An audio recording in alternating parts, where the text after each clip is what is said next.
yemerera nguhe ubugingo bwanjye,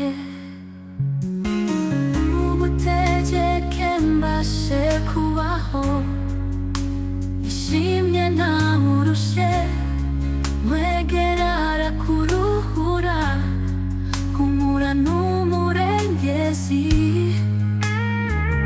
Niyo abantu bakwa, Yesu ari kumwe nawe, komera n'Imana ikubona mu rukundo.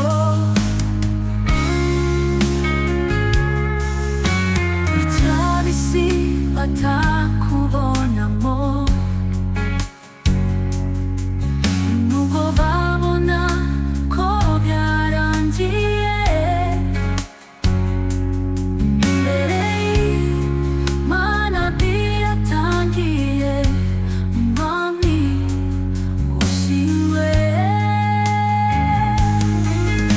Ibitangazo ukorera nibyo bintera kuguhimbaza, nkavuga kugira neza kwawe.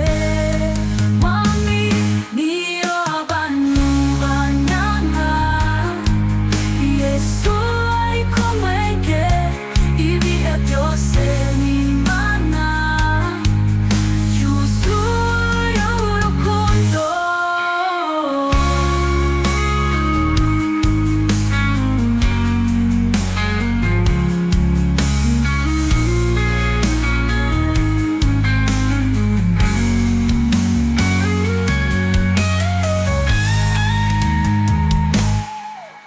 Ibitangazo ukorera nibyo bintera kuguhimbaza, nkavuga kugira neza kwawe.